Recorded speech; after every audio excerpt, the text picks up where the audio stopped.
नमस्कार दोस्तों, immigration talks में आपका स्वागत है। दोस्तों, आज की इस वीडियो में हम बात करेंगे ऑस्ट्रेलिया से संबंधित कुछ खबरों के बारे में। तो चलिए शुरू करते हैं। सबसे पहले ऑस्ट्रेलिया से एक बहुत ही अच्छी खबर सामने आ रही है। करीबन 8 महीने से बंद पड़े ऑस्ट्रेलिया इंटरनेशनल बॉर्डर्स के खुलने के संकेत देखने को मिल रहे हैं।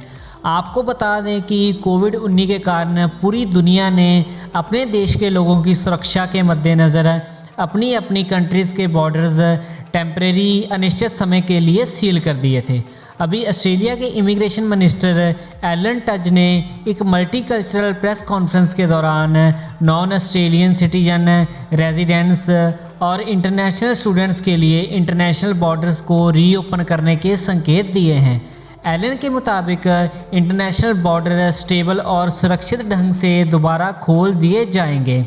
जिन देशों में कोरोना का रिस्क कम है, ऑस्ट्रेलिया उन देशों के साथ यात्रा संबंध स्थापित करेगा और अंतर्राष्ट्रीय विद्यार्थियों की सुरक्षित वापसी को भी पहल देगा। मंत्री एलन टज ने बताया कि हमारी सरकार ज़्यादा से ज़्यादा लोगों की ऑस्ट्रेलिया में वापसी के तहत न्यूजीलैंड, जापान, सिंगापुर और दक्षिण कोरिया जैसे लो रिस्क देशों के साथ क्वारंटीन के बिना यात्रा का प्रबंधन स्थापित करने के लिए भी काम कर रही है।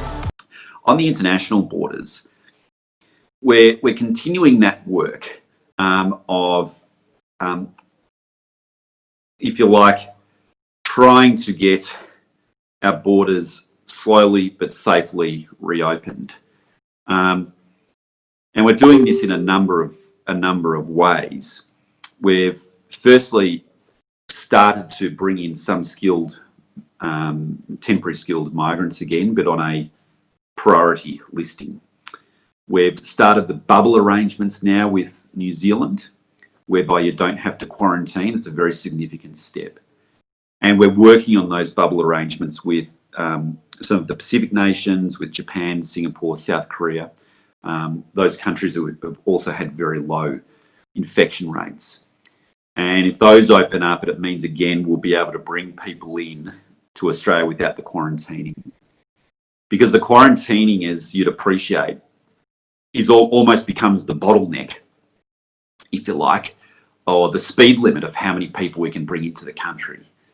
And they're governed by the states and territories.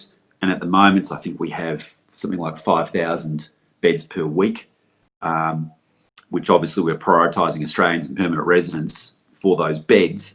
But it means there's only certain spots, if you like, available.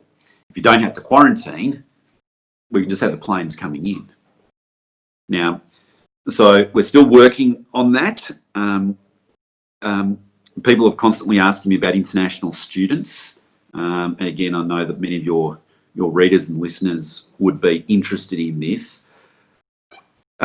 We're still hopeful of having pilots up and running in relation to international students very soon, particularly in the ACT in South Australia. But I can't give you any further details really other than we're still working on trying to find solutions for it, knowing that having international students in Australia is great for those students, it's great for Australia, and over the years international students have been a terrific source of new Aussies down the track as well. So we do want to get that international student market back up and running again. But we've just got to do this carefully and steadily.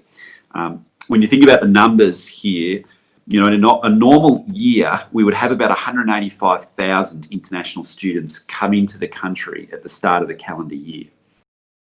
You know, it's a very significant number, and obviously that's really tricky at the moment, given that quarantine arrangements that I was mentioning before of only say 5,000 or 6,000 beds each week. और corona उच्च जोखिम वाले देशों के लिए देश की अंतर्राष्ट्रीय सीमाएं संभावित समय के लिए बंद रहेंगी।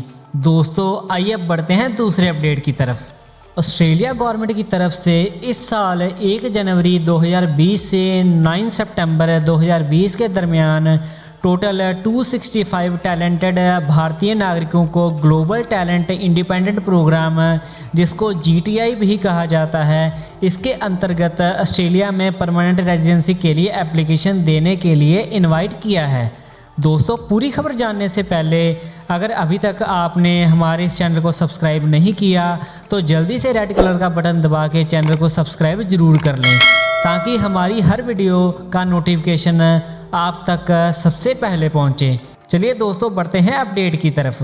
दोस्तों, ऑस्ट्रेलिया जाने का सपना देखने वालों के लिए ऑस्ट्रेलिया ने अपने दरवाजे खोल दिए हैं, जिसके अंडर 265 भारतीय नागरिकों को पीआर के लिए इनवाइट किया है।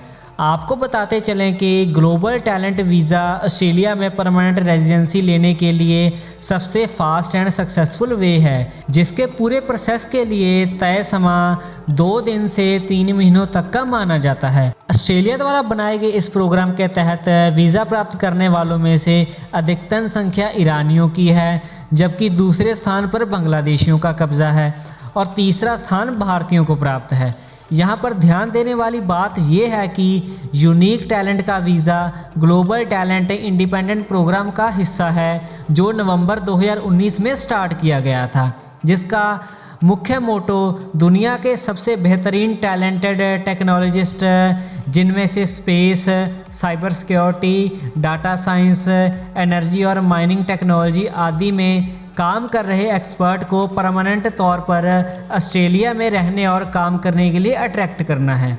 इस कैटेगरी में एलिजिबल होने के लिए एप्लीकेंट को हर साल $1,53,600 या इससे ज़्यादा इनकम कमाने की कैपेबिलिटी का प्रदर्शन करना पड़ता है और उनको उनकी फील्ड में किसी नेशनल लेवल के स्पॉन्सर से नॉमिनेशन प्राप्त करनी होती है।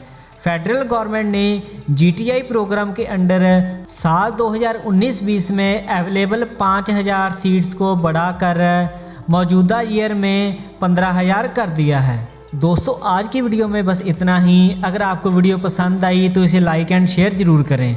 आपसे मिलते हैं अगली वीडियो में, तब तक के लिए नमस्कार।